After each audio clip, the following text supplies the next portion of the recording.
Hi everyone, my name is Sultan, and today I'll be presenting on two critical network services, IMAPS and DNS. These protocols play a major role in secure communication and reliable name resolution across modern enterprise networks. First, we will explore IMAPS, which is the secure version of the Internet Message Access Protocol used for retrieving email safety. Then we'll examine how to configure IMAPS using the Dovecot mail server on Linux, followed by several important hardening recommendations to protect the service. After that, we will transition to the domain name system, or DNS. We will cover how DNS works and how to configure both on both Windows and Linux servers using Bind. Then finally, we will discuss multiple security hardening practices for each DNS implementation to help reduce vulnerabilities and prevent abuse. So first off, what is IMAPS? IMAPS stands for Internet Message Access Protocol Secure, and is the secure version of IMAP, and that uses SSL and or TSL encryption to protect communications between an email client and a mail server. IMAPS operates over port 993 and ensures that email credentials and message content are encrypted during transmission. These prevents attackers from intercepting sensitive data such as usernames, passwords, and private emails. And unlike POP3, which downloads and often removes messages from the server, IMAP, and by extension IMAPS, allows messages to remain on the server and be synchronized across multiple devices. This makes IMAPS especially useful in modern environments where users access email from laptops, phones, and tablets. And through this protocol overview for IMAPS enables secure remote management of emails stored on a server. Users can read, move, delete, and organize messages in folders while the server maintains the master copy. Because it uses TLS encryption, IMAPS ensures confidentiality and integrity of email communications. Authentication mechanisms are also supported to verify user identities securely. Another advantage of IMAPS is synchronization. When a user reads or deletes a message on one device, that change is reflected across all connected devices, which maintains its consistency. And then configuring IMAPS with .cov, to configure it on a Linux server, which is also an open source IMAP and POP3 server. It mainly involves just 5 steps. So first, you must install the Dovecot package using the system's package manager. Then second, you edit the main configuration file to enable the IMAP protocol and SSL encryption. Then third, you configure SSL certificates by specifying the certificate and private key paths. And these certificates are required for encrypted communication. Fourth, then you will define the mail storage location and authentication methods so the server knows where to retrieve emails and how to verify users. Then last, you will restart the Dovecot service and test connectivity using an email client over port 993 to confirm that IMAPS is working properly.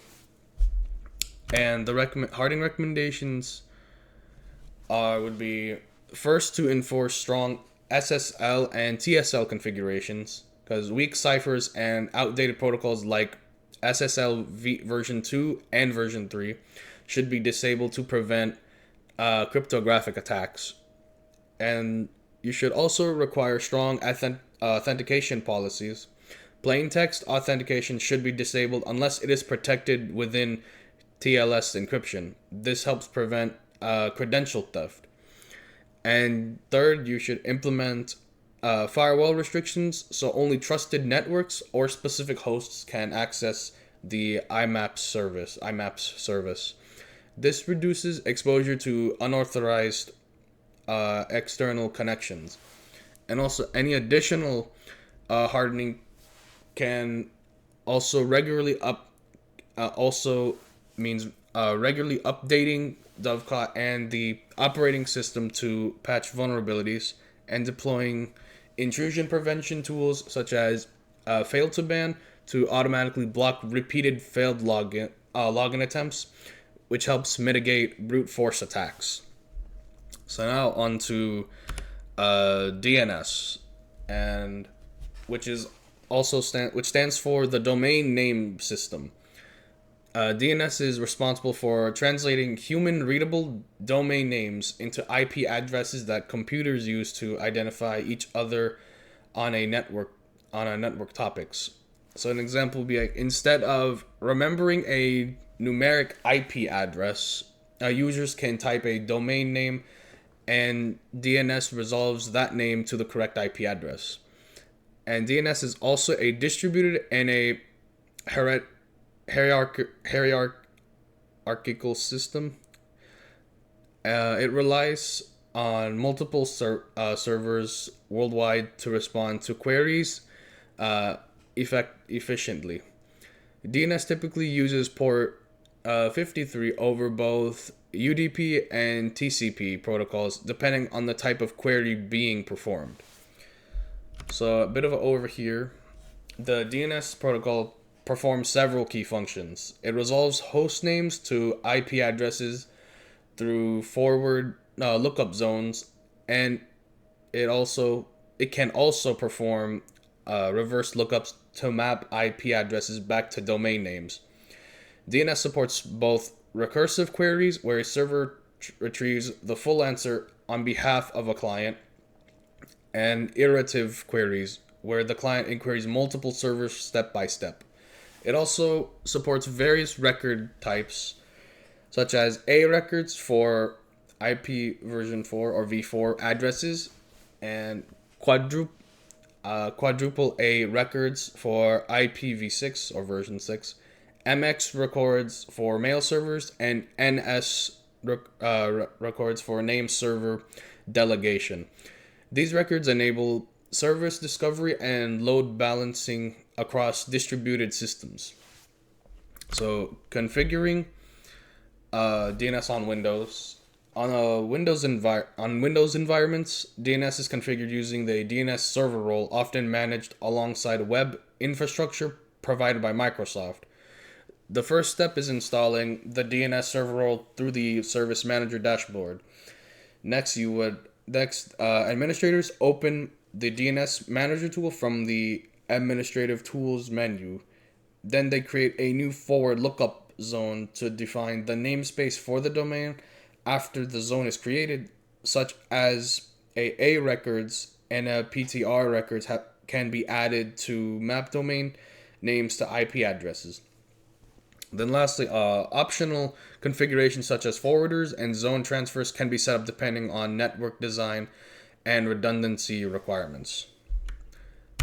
And DNS hardening for Windows DNS server. So securing a Windows DNS server is essential to prevent misuse and attacks.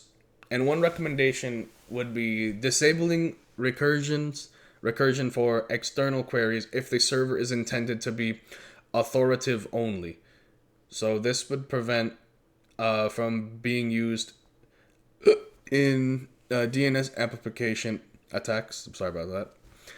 Another recommendation is enabling DNS SEC, which digitally signs DNS records to protect against spoofing and cache poisoning attacks. Additionally, administrators should restrict zone transfers so only authorized secondary servers can receive zone data. This prevents attackers from obtaining internal network information. Other good practices including applying regular Windows security updates and enabling logging and monitoring to detect suspicious query patterns or potential attacks.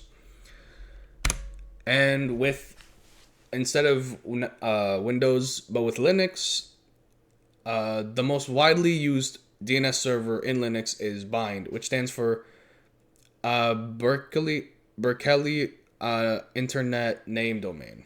And now to configure bind, administrators first install the package using the system package manager. Then they edit the name. Named conf configuration file to define global options and zone declarations. After that, they create forward and reverse lookup zones that contain DNS records such as MX, NS, and PTR entries. Once the zone files are configured, the name service is started and enabled so the DNS server can respond to queries. Testing with tools like dig or NS lookup ensures that records resolve correctly and that the DNS server is functioning as expected. So DNS hardening for bind on Linux. Just like Windows DNS, bind servers must be hardened to prevent exploitation. First, administrators should disable open recursion unless required to prevent the server from being used in reflection and amplification attacks. Second, DNS SEC should be implemented to assign zones and provide data integrity and authenticity for DNS responses. And third, zone transfers should be restricted using allow transfer access control lists, so only trusted secondary DNS servers can replicate zone data. And more protection would include running bind inside a root jail to isolate the service from the rest of the system, as well as regularly applying patches and monitoring DNS query logs for unusual activity or abuse patterns. And finishing up with the conclusion over here, IMAPS and DNS are foundational services in modern network environments. IMAPS ensures that email retrieval is encrypted and secure, especially when configured with Dovecot on Linux systems. Proper hardening, such as enforcing strong TLS settings and restricting access, helps prevent sensitive communication. DNS, on the other hand, enables reliable name resolution for all network services, whether configured on Windows DNS servers or using bind on Linux.